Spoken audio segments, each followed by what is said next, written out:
శ్రీ సాయి నాదాయ నమః. శ్రీ సాయి సచ్చరిత్రము 47వ అధ్యాయము. వీరభద్రప్ప చెన్న బసప్పల పాము కప్ప కథ. గత అధ్యాయములో 2 మేకల పూర్వ వృత్తాంతమును బాబా వర్ణించెను.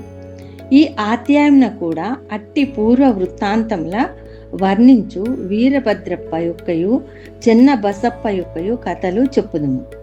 శ్రీ సాయి రూపము పావనమైనది. ఒక్కసారి వారి వైపు దృష్టి నిగిడించినచో ఎన్నో గత జన్మల విచారములను నశింపజేసి ఎంతో పుణ్యము ప్రాప్తించునటులా చేయును.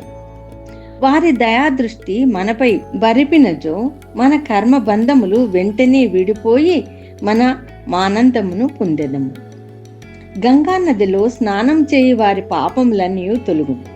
అట్టి పావనమైన నది కూడా యోగులెప్పుడు వచ్చి తనలో మునిగి తనలో ప్రోగైన పాపములన్నీ వారి పాదధూళిచే పోగొట్టెదరాయని ఆతురతతో చూచును. యోగుల పవిత్ర పాదధూళి చేతనే పాపమంతయు కడుక్కొని పోవునని గంగామాతకు తెలియను. యోగులలో ముఖ్య అలంకారము శ్రీ సాయి.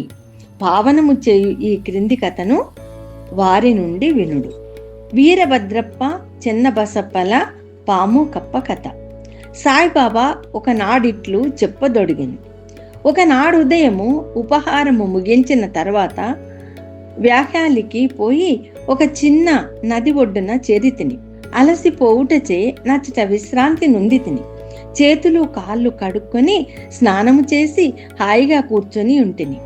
అచట చెట్ల నీడలున్న కాలి త్రోవ బండి త్రోవ రెండును కలవు. చల్లని గాలి మెల్లగా వీచుచుండెను.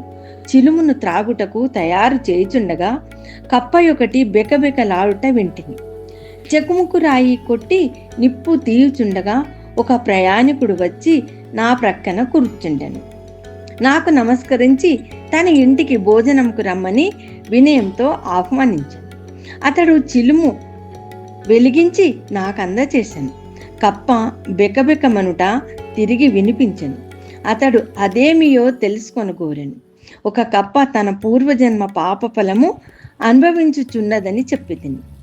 గత జన్మలో చేసిన దాని ఫలము ఈ జన్మలో అనుభవించి తీరవలేను.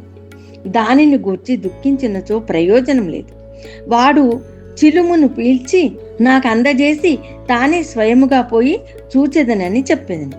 ఒక కప్ప పాముచే పట్టుకొనబడి అరుచుచుండెననియు గత జన్మలో రెండును దుర్మార్గులే కాన ఈ జన్మయందు గత జన్మ యొక్క పాపమును ఈ దేహంతో అనుభవించుచున్నవనియు చెప్పితిని. అతడు బయటకు పోయి ఒక నల్లని పెద్ద పాము ఒక కప్పను నోటితో పట్టుకొని ఉండుట చూచెను. అతడు నా వద్దకు వచ్చి 10-12 నిమిషములలో పాము కప్పను మృంగునని చెప్పాను. నేనిట్లంటిని, లేదు, అట్లు జరగనేరదు. నేనే దాని తండ్రిని, రక్షకుడను. నేనిచ్చటనే ఉన్నాను. పాము చేత కప్పనెట్లు తినిపించెదను? నేనిక్కడ ఊరికనే ఉన్నానా? దాన్నెట్లు విడిపించెదను చూడు. చిలుము పీల్చిన పిమ్మట మేమా స్థలమునకు పోచుము. అతడు భయపడను. నన్ను కూడా దగ్గరకు పోవద్దని హెచ్చరించను. పాము మీద పడి కరుచునని వాని భయం. అతని మాట లెక్కించకయే నేను ముందుకు పోయి ఇట్లంటిని, ఓ వీరభద్రప్ప, నీ శత్రువు చెన్నబసప్ప కప్ప జన్మమెత్తి పశ్చాత్తాప పడుటలేదా? నీవు సర్పజన్మమెత్తినప్పటికీ వాని యందు శత్రుత్వం వహించి ఉన్నావా? సిగ్గులేదా? మీ ద్వేషములను విడిచి శాంతింపుడు. ఈ మాటలు విని ఆ సర్పము కప్పను వెంటనే విడిచి నీటిలో మునిగి అదృశ్యమయ్యాను. కప్ప కూడా గంతు వేసి చెట్ల పొదలలో దాగాను. బాటసారి ఆశ్చర్యపడింది. మీరన్న మాటలకు పాము కప్పనెట్లు వదిలి అదృశ్యమయ్యను? వీరభద్రప్ప ఎవరు? చెన్నబసప్ప ఎవరు? వారి శత్రుత్వమునకు కారణమేమి అని అతడు ప్రశ్నింపగా అతనితో కలిసి చెట్టు మొదటికి పోయితిని. చిలుము కొన్ని పీల్పులు పీల్చి అతనికి వృత్తాంతమంతయు నీరీతిగా బోధించితిని. మయూరికి 4-5 మైళ్ళ దూరమున ఒక పురాతన శివాలయం కలదు. అది పాతబడి శిథిలమయ్యను.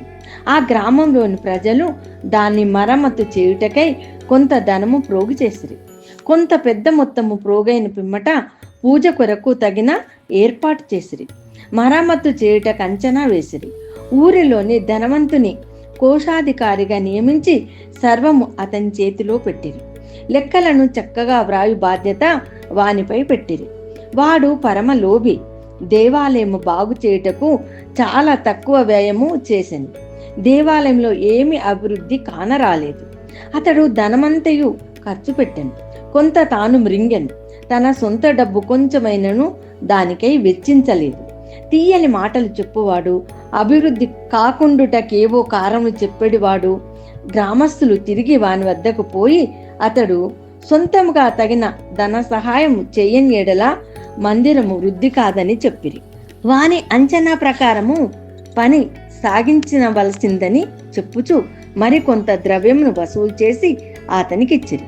వాడా ధనమును పుచ్చుకొని పూర్వం వలనే యూరక కూర్చుండెను. కొన్నాళ్ల పిమ్మట మహాదేవుడు వాని భార్యకు కలలో కనిపించి ఇట్లు చెప్పాను, నీవు లేచి దేవాలయపు శిఖరమును కట్టుము, నీవు ఖర్చు పెట్టిన దానికి 100 రెట్లు ఇచ్చేదను. ఆమె ఆ దృశ్యమును తన భర్తకు చెప్పాను.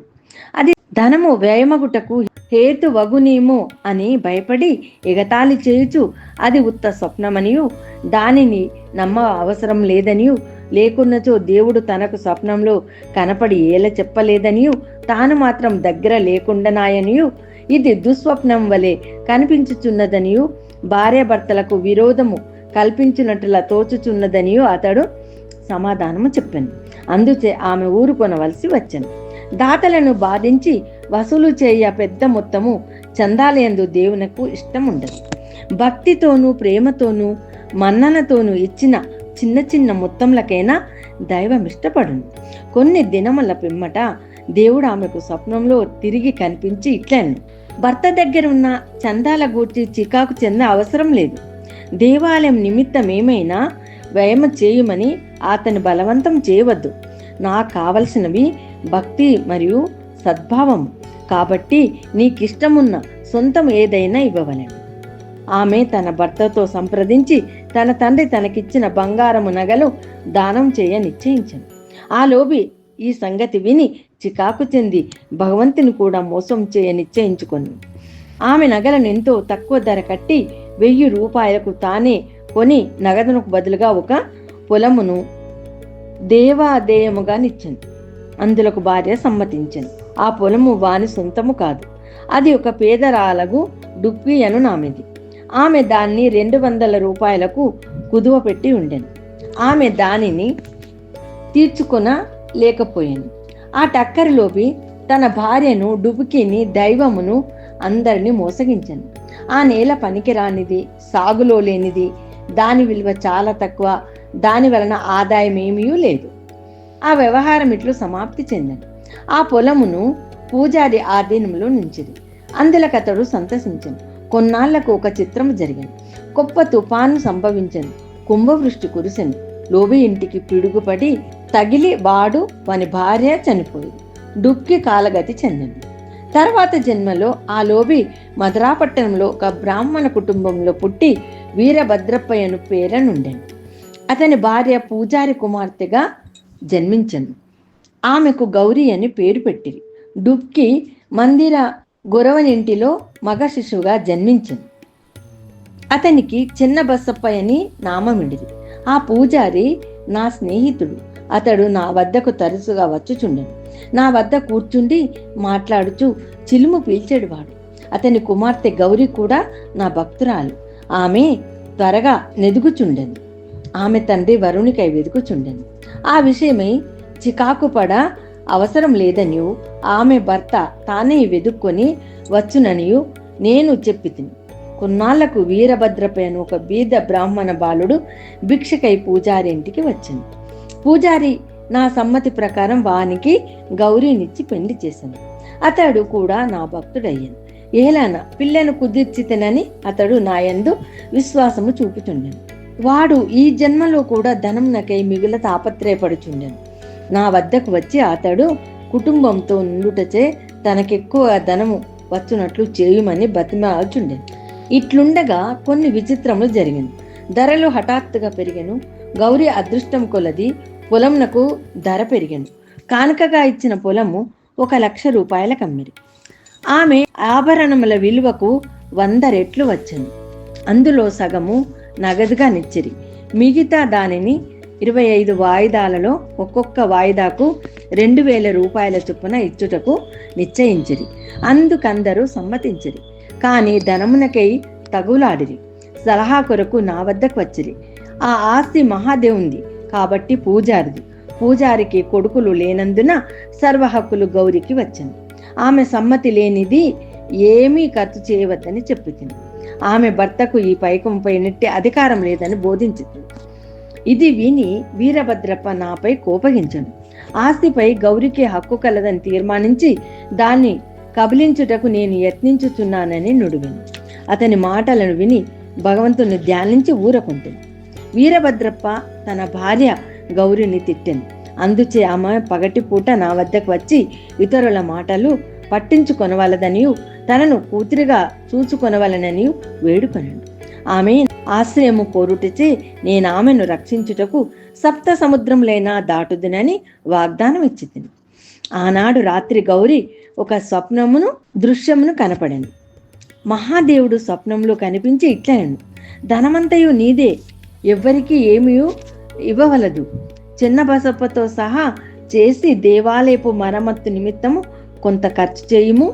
ఇతరములకై వ్యయము చేయవలసి వచ్చినప్పుడు మసీదులోనున్న బాబా సలహా తీసుకోము. గౌరీ నాకు వృత్తాంతమంతయు తెలిపాను. నేను తగిన సలహానిచ్చితిని. అసలు తీసుకుని వడ్డీతో సగం మాత్రము చిన్న బసప్పకివ్వమని వీరభద్రప్పకిందులో జోక్యం లేదని నేను గౌరికి సలహానిచ్చితిని. నేను ఇట్లు మాట్లాడుతుండగా వీరభద్రప్ప చిన్న బసప్ప కొట్లాడుతూ నా వద్దకు వచ్చారు. సాధ్యమైనంత వరకు వారిని సమాధాన పరిస్థితిని గౌరికి మహాదేవుడు చూపిన స్వప్న దృశ్యమును చెప్పితిని. వీరభద్రప్ప మిగుల కోపగించి చిన్న బసప్పను ముక్కలు ముక్కలుగా నరికెదనని బెదిరించను. చిన్న బసప్ప పిరికివాడు. వాడు నా పాదములు పట్టి నన్నే ఆశ్రయించను. కోపిష్టి శత్రువు బారి నుండి కాపాడదనని నేను వానికి వాగ్దానం చేసింది. కొంతకాలమునకు వీరభద్రప్ప చనిపోయి పాముగా జన్మించను. చెన్నబసప్ప కూడా చనిపోయి కప్పగా జన్మించను. చెన్నబసప్ప బెకబెకలాడుట విని నేను చేసిన వాగ్దానం జ్ఞప్తికి తెచ్చుకొని ఇక్కడకు వచ్చి వానిని రక్షించి నా మాటను పాలించుకుంటుంది. భగవంతుడు ఆపద సమయమందు భక్తుల రక్షించుటకై వారి వద్దకు పరిగెత్తను. భగవంతుడు నన్నిచ్చటకు పంపి చెన్నబసప్పను రక్షించను. ఇదంతయు భగవంతుని లీల. నీతి. ఈ కథ వల్ల మనము నేర్చుకున్న నీతి ఏమనగా, ఎవరు చేసిన దాన్ని వారే అనుభవించవలేను. ఇతరులతో గల సంబంధములన్నిటినీ బాధను కూడా అనుభవించవలేను. తప్పించుకొని సాధనం లేదు. తనకెవరితోనైనా శత్రుత్వం ఉన్న ఎడల దాని నుండి విముక్తి పొందవలను. ఎవరికైనా ఏమైనా బాకీ ఉన్నా దాన్ని తీర్చివేయవలను. రుణము కానీ శత్రుత్వ శేషము కానీ ఉన్నచో దానికి తగిన బాధపడవలేను. ధనమునందు పేరాశ గలవాని నది హీనస్థితికి తెచ్చును. తుట్ట తుదకు వానికి నాశనము కలుగచేయును. 47వ అధ్యాయము సంపూర్ణం. సద్గురు శ్రీ సాయినాథార్పణమస్తు. శుభం భవతు. ఓం సాయి నమో నమః. శ్రీ సాయి నమో నమః. జయ జయ సాయి నమో నమః. సద్గురు సాయి నమో నమః. ఓం సాయి నమో నమః. శ్రీ సాయి నమో నమః. జయ జయ సాయి నమో నమః. సద్గురు సాయి నమో నమః.